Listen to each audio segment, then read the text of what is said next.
Mark Kaufman for Whiskey Whistle. Ardmore 1996 20-year-old, 49.3%.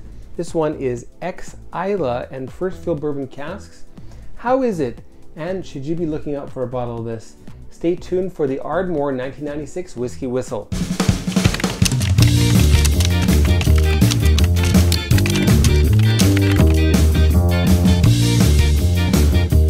Heyo whiskey people, Mark here from Whiskey Whistle, your wise choice in independent whiskey and spirits reviews, bringing you a Peated Highlander. This one is Ardmore. It's a sample, but this one is the 1996 vintage, 49.3%. It's 20 years old.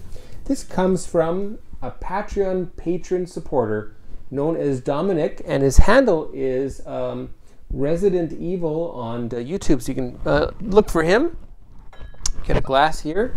Sorry about the awkward setup. I need to kind of find a table or maybe a little mini cask to set up right here, eh? Okay, let's get that poured. Now, as you can see, I've already had some. Botched my first review of this due to tech difficulties. Anyway, let's get it done. Let's get it done right with you.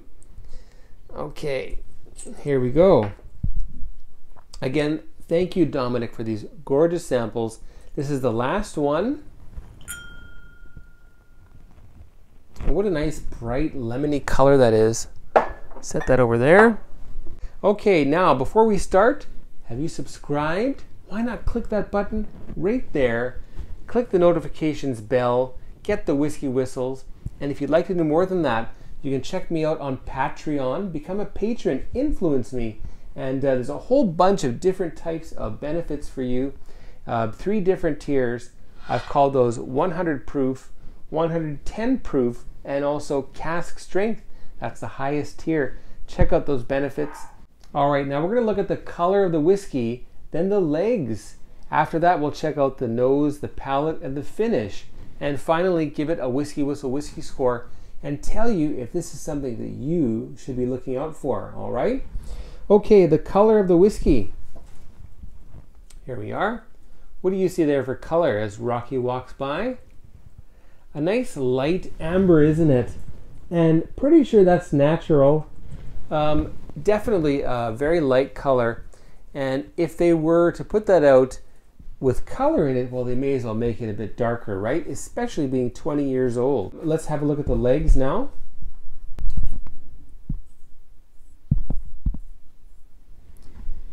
All right, what do we see there for legs? Fairly brisk, but they sure hang on there nicely. And those secondary legs, the secondary drizzle, looking pretty slow. All right, well, let's hope that leads to a very nice mouthfeel. Now then, on to the nose. Oh, that's very warm and peaty. All right, now this one reminds me a little bit of Lagavulin 8 in terms of the peatiness. But it's really got this kind of deep, I don't know, well-charred, burning type of firewood sort of scent. Oh, yeah. And then imagine if there's a bit of something like Korean samgyeopsal. That's a type of bacon, unsmoked bacon. Imagine if that's sort of burning over those fires with the oil dripping on there, flaming up. It's oily and it's smoky. Baked apples, there's a sweetness here as well. A bit of pepper. A little bit of that, yeah, that baked apple, maybe something kind of like a light marzipan as well.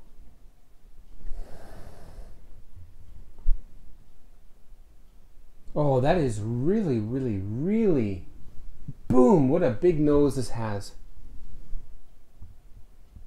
A little bit of lemon. Oh yeah, all I'm getting is that unsmoked charred bacon. And that that firewood, that burning firewood. It's not ashy, but just a really nice type of a smoky scent. Gorgeous. All right, onto the palate. Cheers, everyone. And again, thanks to Dominic.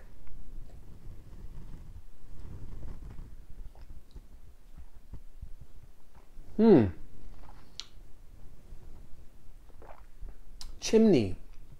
Soot. Again, those baked apples.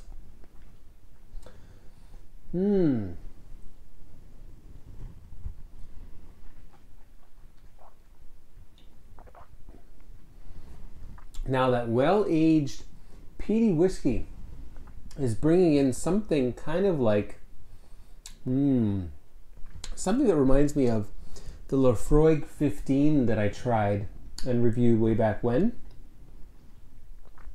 It gets kind of tropical, something like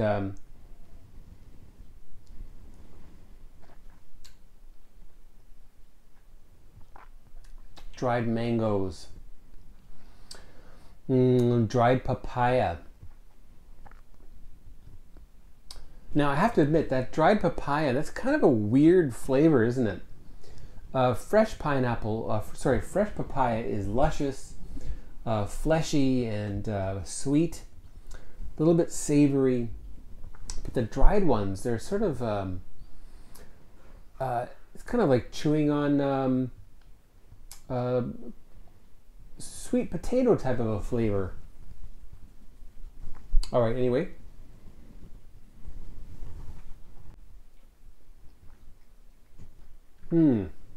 Again, peppery, very zingy. Now, my second impression, I should say, that I like this quite a lot. And I do have an Ardmore review in the archives. That is Ardmore Triple Wood, which I really liked. And what a value, great value for money, 46%, a liter for something like 42 American. What a deal. The finish here, as you'd expect, very long, a little bit fruity, smoky. Now there's nothing like iodine or marine type of flavors. This is a Highland, peated Highland whiskey.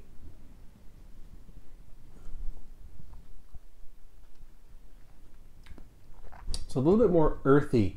If you want, you can think about Springbank, Longrow, or Edredowers, Balakin, Ben Riach's, their peated whiskeys, and other sorts of peat experiments by Highland or Speyside distilleries. All right, now let's add some water here as I reach over. I'll put in 1.5. There we go. Okay, so again, probably down to about 40% now. And one thing I did notice with this one, the first time I tried with this, I ended up leaving what was left overnight, and in the morning it was just totally cloudy. It looked like someone had dropped a little bit of milk in there. Anyway, so that will cloud up after a short period of time. Let's see if we can see that.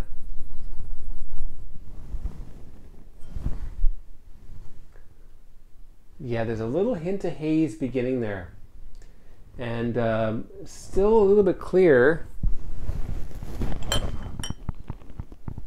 Just add a dash more and see if that changes things.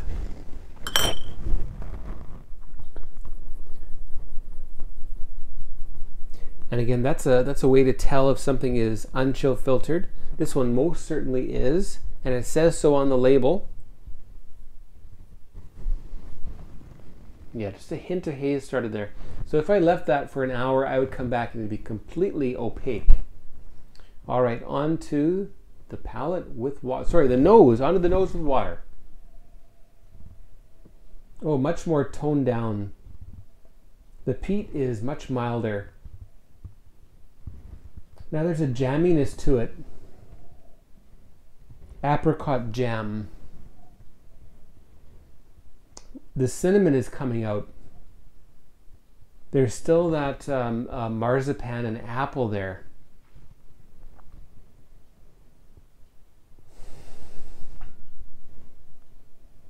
Now, I must say, I love this nose with water. It was good, neat, but it's even better with water added. And I wonder what Dominic thought of this one and how he liked that neat and with water. So could you let us know? That'd be great. And what about everybody else? Have you tried an Ardmore yet? They're very inexpensive. The basics are very nice. The traditional, I think, is hard to get now. The one they have here in Winnipeg, which actually is on sale right now, for something like $42 Canadian plus tax, about $50. And again, I think that one is it 40%? Anyway, so that's the only one in the group that's 40%, and I think that one is only 30% peated whiskeys in there, whereas this would be 100. Oh. Ah, a little hint of a pine tree, cedar. Oh, that wood is really coming out here.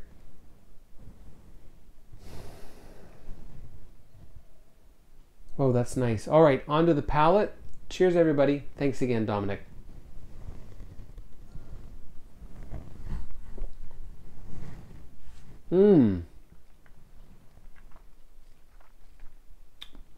That pine wood type of a cabin scent carries through in the palate. And actually, Korea has a carbonated beverage made with pine needles.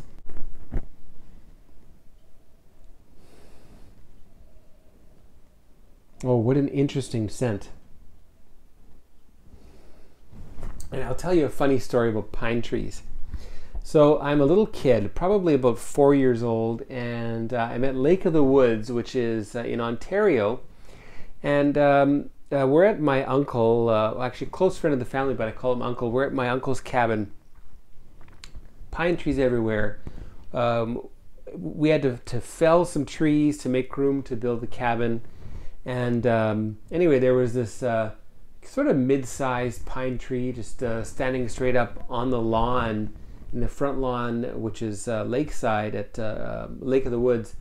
Anyway, my then 6-year-old brother, I was 4, he was 6, or maybe I was 6 and he was 8. He comes up to me and he tells me, "Mark, you know," and if you look at a pine tree, there's like looks like little bulges on it, right? And that's the little pockets of pine sap, right? Anyway, he tells me, "Mark, if you push this, the tree's gonna fall down. You're gonna help Uncle Don." You know, so there I go. I think, wow, cool. The tree's gonna fall down, and I push the button, and that pine sap squirts all over my face, in my hair, in my eyes. That burnt like crazy, and I think my mom had to use cooking oil to get that pine sap out of my hair. Anyway, fun story. Make sure you tell your kids at an early age what those are, because those are dangerous. All right, so the palate again with water.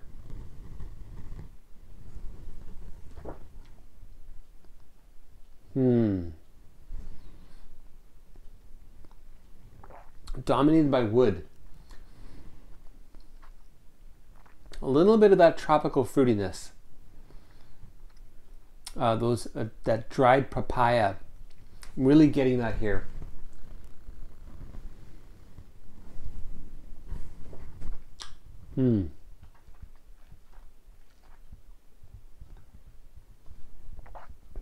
Now for a 20-year-old, this is acting a little bit more like, I want to say, about a 16 or 17-year-old.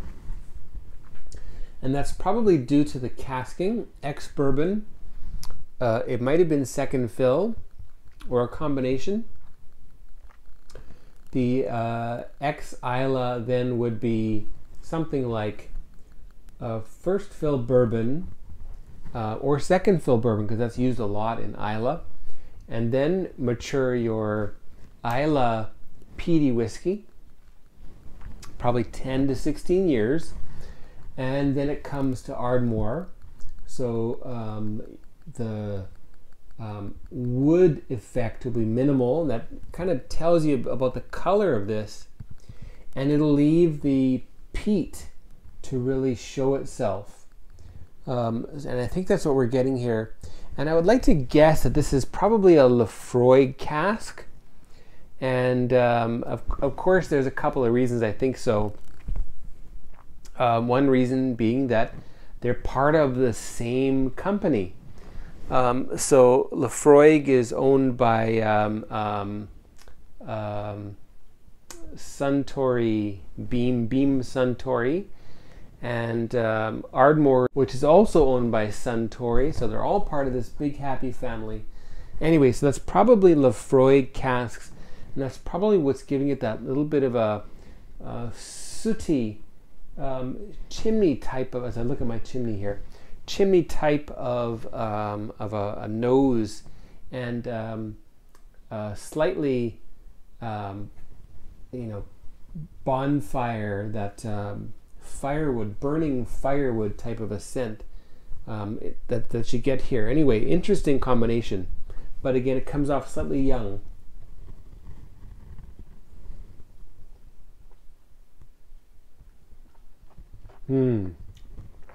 But that said, for an older peaty whiskey, you're getting a lot of booming peat type of flavor coming through. So that's probably 20-year-old Ardmore that was aged in 8 or 10-year-old, I'm just going to guess here, 8 or 10, like 10-year-old Laphroaig, and then mature that for 20 years. All right, anyway, on to the WhiskyWhistle Whiskey Score. I don't have the bottle, I've just got a little sample here. All right, so the WhiskyWhistle Whiskey Score for Ardmore 1996, 49.3%, 20-year-old ex-bourbon and ex-Islay casks. What's that going to be? Well, folks, I like it a lot, so it's going to be 89 out of 100. Yes, you heard right, 89 out of 100 is the WhiskyWhistle Whiskey Score for this great Ardmore 20-year-old 1996 vintage. Might have liked it more if there was a little bit more maturity here. Just my thoughts, one man's opinion, right? And again, thanks for watching. Big thanks to Dominic, who's also a Patreon patron. Cheers, buddy. And take care, everyone. See you for the next one. Goodbye. Thanks for watching Whiskey Whistle. Be sure to subscribe, and don't forget to give this video a like and leave a comment down below. Be sure to stay tuned next time to join me, the host of the show, Mark, as I explore more whiskeys with you. Take care now, and we'll see you next time.